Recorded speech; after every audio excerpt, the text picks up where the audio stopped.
Ben, how are you? Well, I'm laughing because I made a mistake. I'm Mr. Dyslexic here, and I sometimes switch the brothers' names. How are you feeling today? I'm excellent. Just What's been going on? having a little bit of a knee issue, Okay. actually. So a couple years back, just real quick, I had been in a BMX accident and I had missed my gap, and I had actually ended up tearing my MCL, meniscus, and my ACL. And going through physical therapy and everything, I bounced back. But recently, I just had an injury where I had fallen back, and this leg was hyperextended when I came back. So it kind of sort of centered around that knee again and brought me back to that. Not to the severity of that, but it's still complications within the knee there. Are you able to extend it, or are you able to lock it out? I'm able to lock it out and everything. Now, we're jumping ahead a little bit, folks. I actually worked on Ben a week ago. Yes. And it was bad. Yeah. You couldn't lock out your knee then. Couldn't lock out it, right. So this is our second visit. So what I'm going to do today is, once again, I have a lot of people who ask me how I handle knee issues. Once again, I want to be real clear about this. People end up fixating on certain things. For example, if you have a knee problem, you only have a knee problem. Well, the truth is, Ben, as I explained to you the first time I worked on you, usually if you have a knee problem, you got lots of other issues. What I mean by that is the poor knee is like the middle child. It takes the beating if you have foot and ankle issues. It takes the beating if you've got hip issues. So if you have fallen and injured something, somebody pushed you down, you're skiing, you fall directly on your knee, you get a rip and tear, so to speak, injury, that's one thing. And you did have that. But mostly with knee injuries, they aren't just knee injuries. You have complications of the feet, the ankle, and the hip. Oh, absolutely. I mean, it's centered around my knee, but because of the nervous system and everything, it actually has affected the entire leg. I mean, it all the way down the ankle, foot. I've sometimes felt it up here, and so it definitely like. Well, let's do this, and please, David. I'm going to have you make sure you get the angles right, because I want our viewing audience to really see very, very clearly what I'm talking about here, okay? And Absolutely. you can come about right here. I'm going to have you touch your shoulder here. Okay. Now, we're going to see a number of things. I'm going to lift you up here, and I'm going to demonstrate a number of things here. So we're going to check. We're going to see if he has proper internal rotation, and look at this. He's got no internal rotation of his femur here. I can't go like this. Now, look at this. I'm going to put your... Yeah. Thank you, Ben. Okay. Do you see how this internally rotates? Look at this. You feel that? Yeah. So that means we Yeah. got a hip issue and we got a knee issue. Now I'm going to raise you up here a little bit, okay?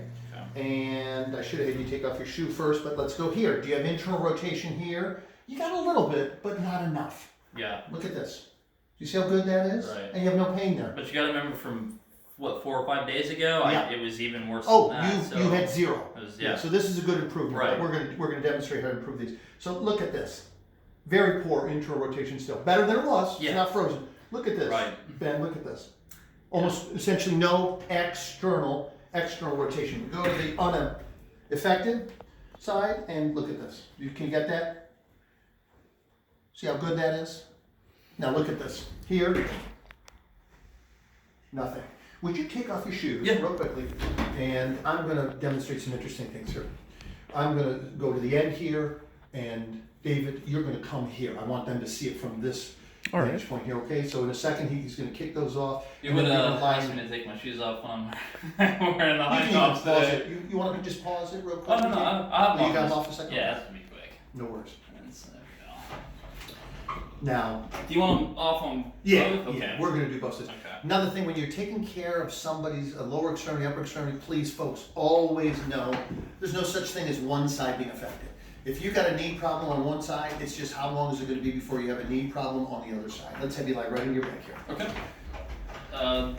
Head down here. I'm recording. Please.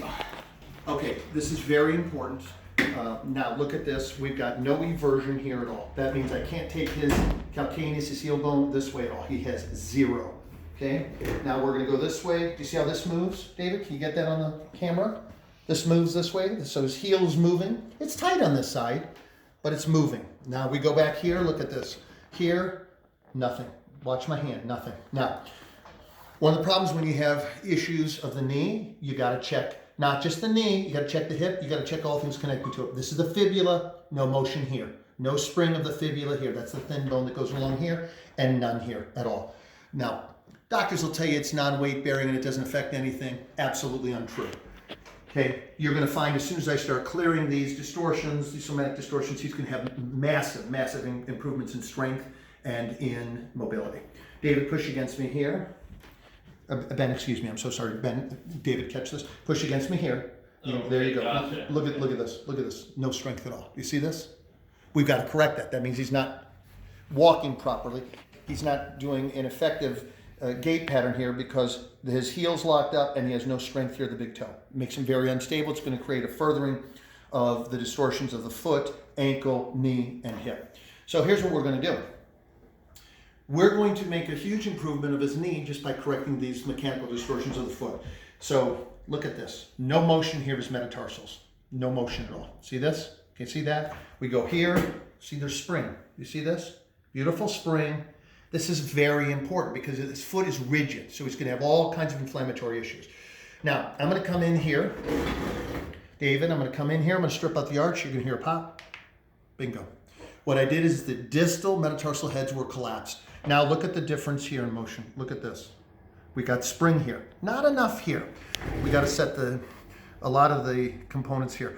What I'm going to do, and I'm sorry, I'm hurrying a little bit. I can do this another time. I've got an appointment I got to get to, but I wanted to show this because Ben had a horribly difficult time with his knee. When he came in last week, his knee was stuck like this. He couldn't even go into a neutral position. Am I correct, Ben? Yeah, absolutely. It was, and it was painful. It didn't feel good the entire time either.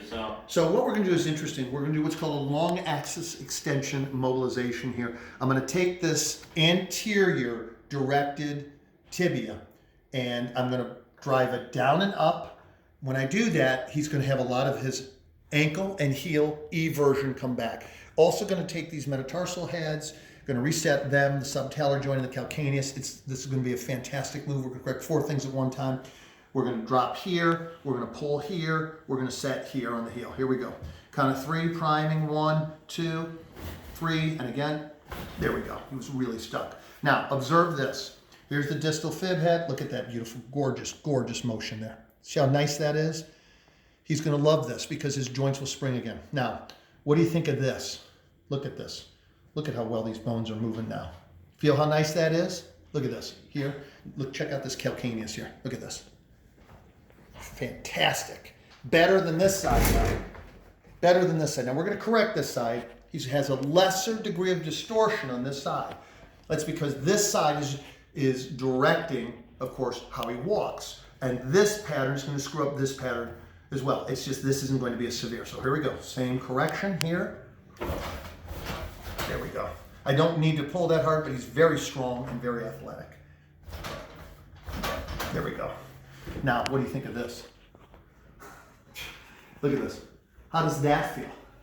Like somebody gave you new feet and a new ankle? You know, it's almost like you get so used to walking on it incorrectly that when you actually get it reset and it's even again, it's a feels like a different, like a it's different. like 200% improvement. Yeah. I mean, it's. Now we're going to do some really neat things here. One of the things that almost nobody I know pays attention to is how the kneecap tracks. This is crazy important because the kneecap has to assume a certain position to get mechanical advantage and to make sure that everything works here ideally. Okay, if it doesn't, then you're going to have trouble squatting, you're going to have trouble going into a lunge, you're going to have trouble bending at the knee the whole bit. Like his kneecap doesn't move this way. Feel how stuck that is? Yeah. Now it'll go this way nicely. Watch this. I'm going to come up here, you're going to hear the pop. Focus right here for me, okay, David? Here we go, and pop. One more pop. That's his kneecap. Now, look at this. That's incredible. This is so critically important. On a more lengthy film or video, I'll explain why that's so important, but look at this, how well that's moving. Now we got to get one more thing. Now watch this. I'm going to come up here, and I'm going to take this part of my forearm. We're going to reset an anterior fibula here. So listen to the pop. Little one. Good. What do you think of that now? Isn't that incredible? It absolutely is. Now, Absolutely. I'm going to use, this is called a drop table. I'm going to run a high velocity force through his lower abdomen so he can reset his psoas muscle, iliacus muscle. And now we're going to get him hanging there. I'm sorry, this is going to be loud. I'm going to get right here. Pop and roll. And here we go. Pop and roll. Now, what do you think about this? It's incredible. Unbelievable. Now, folks, here's what's really interesting. Did I do anything directly other than kneecap to his knee? I didn't do anything. Now, we're going to check it. We're going to see how well it works. But this is what I'm talking about. I corrected the ankle, the foot distortions, the fibula patterns that were dysfunctional, proximal end, distal end. Now we're going to recheck the knee. But I haven't even done anything directly to the knee. Look at this. What do you think of that? I want you to capture that. Got that, David? Does that work internally and externally better? Yes. That's like a new knee. Yeah. The knee he presented with is a knee that's going to blow out and he'll injure medial meniscus or tear it into your cruciate again. This is fabulous. Yeah. Now walk on that, sir, and tell me what you think of that. And I'll do the other side, but we'll do it off camera. Let's see here. Just, 3. Ben, now how does that feel? It's actually, I feel like I have 100% of my movement back, and it really helps with, I mean, I'm active all the time. I'm probably lifting weights every day just about. Yep. I certainly haven't been able to do any running because of the leg injuries, but I run almost every day.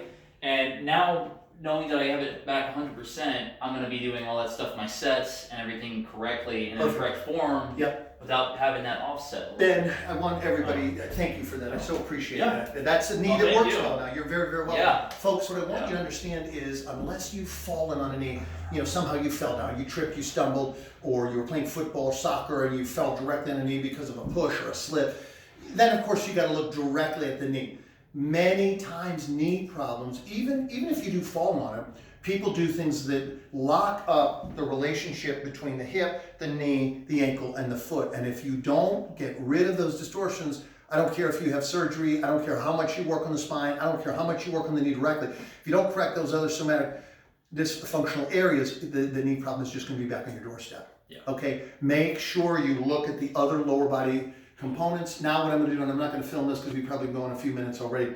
Now I'm going to take care of this. If you have a hip that's that off, you're going to have a pelvic issue that's off, the spine will be off, and the nerves that innervate the muscles that control the lower extremities are going to be off as well. We'll correct that now, but we'll do it off film. Thank you for watching. If there are any others, I know I'm doing this because a number of you said, can you show me work on some hip or some knee issues? If you have any other issues you'd like me to focus on, please let me know. Leave a message after you watch this, and I'll be sure to find somebody that I can do them with. Thank you for watching me.